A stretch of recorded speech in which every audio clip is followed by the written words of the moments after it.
Marissa James had always known the weight of the world could rest on a woman's shoulders and still not break her spirit, and though life had never once handed her anything easy, she moved with quiet dignity, powered by faith, kindness, and a relentless sense of purpose, traits passed down from her mother and grandmother, both women who had known struggle but taught her never to let pain make her bitter.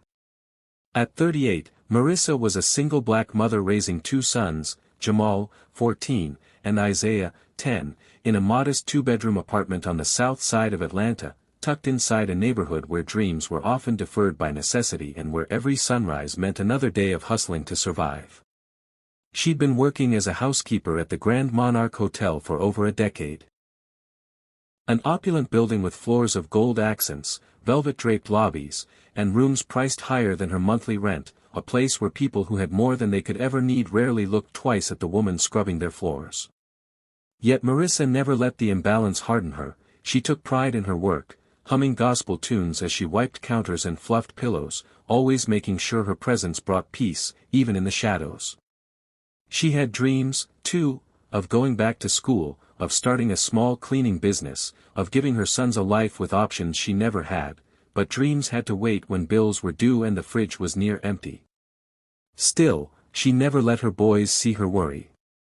She cooked their meals with love, helped with homework late into the night, and reminded them every single day that they were destined for greatness. On a brisk Wednesday morning in late October, the city was still waking up under a pale blue sky as Marissa reported for her shift, barely sipping her coffee before she was handed her assignments for the day, 8 rooms on various floors, including the Imperial Suite on the 42nd floor, a place usually reserved for celebrities and billionaires. Rooms had the "Do Not Disturb" sign up for 2 days straight, her supervisor, Mr. Harlan, mumbled without concern. "Just tidy up if he's out, should be safe by now." Marissa nodded, riding the elevator up, humming softly, until she stood in front of the heavy mahogany door. She knocked gently. No answer. She called out. Silence. Something about it felt wrong. The air seemed still, heavy. She hesitated, remembering protocol, but a gut feeling stronger than rules urged her forward. She used her passkey, stepped in, and was hit immediately by the faint, unmistakable scent of gas. Her heart raced. "Hello?" she called louder, rushing inside.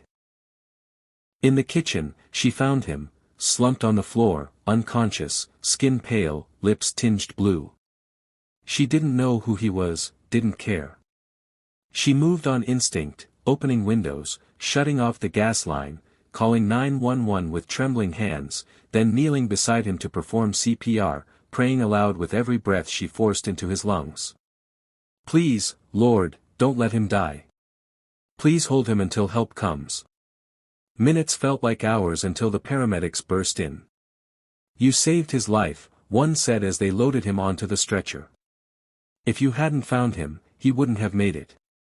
Marissa sat back on the cold tile floor, her hands shaking, tears forming, overwhelmed not just by what she'd done, but by the weight of what could have happened.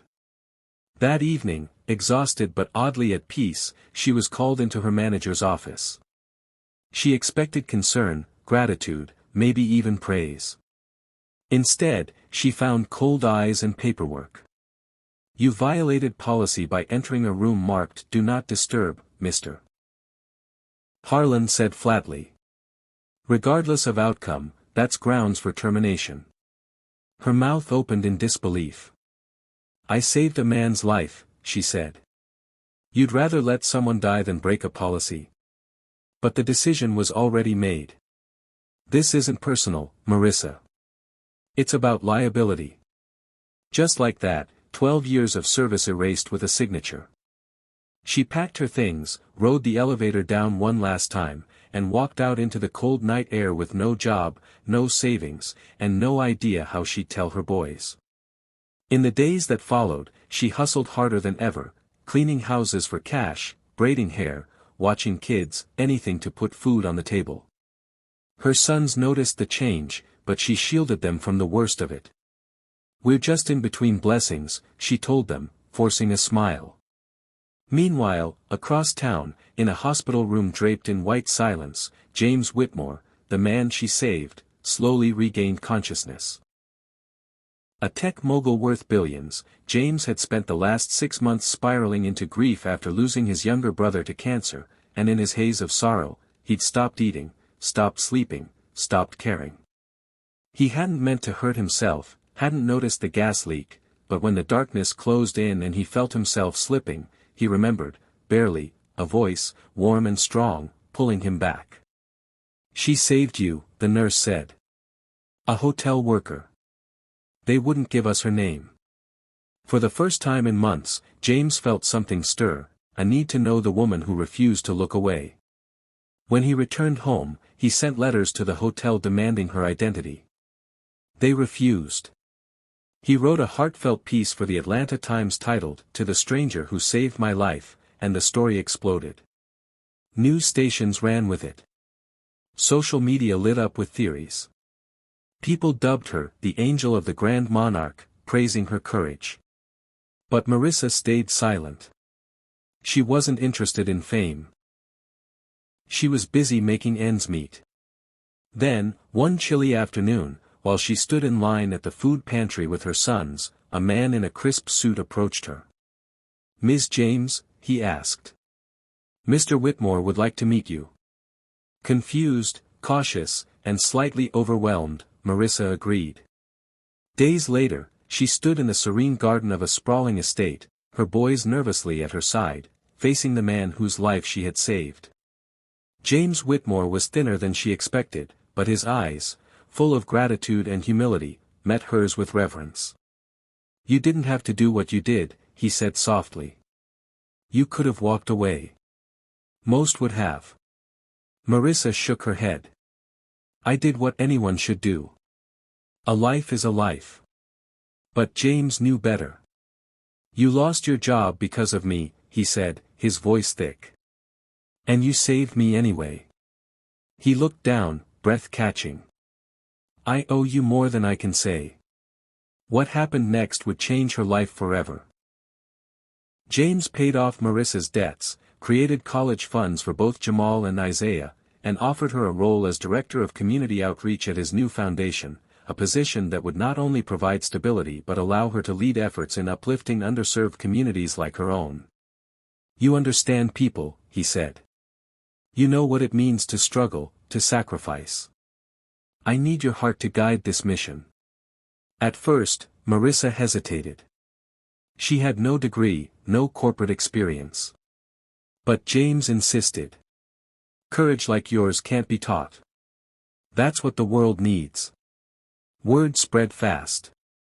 Interviews poured in. Marissa's story touched millions.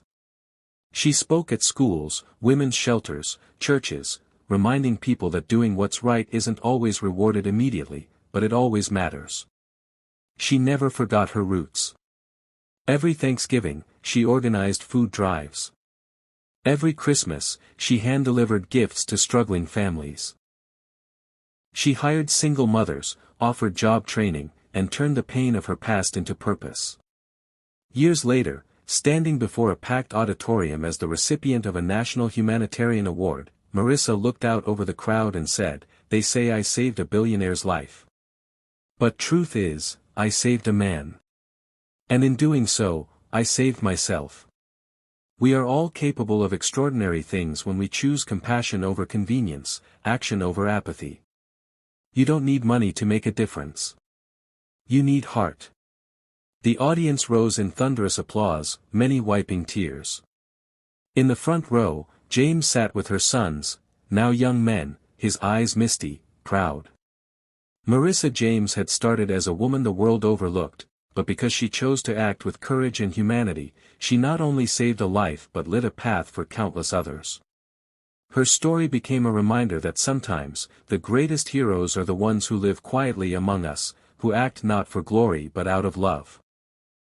And that when the world pushes you down, rising with kindness is the most powerful rebellion of all.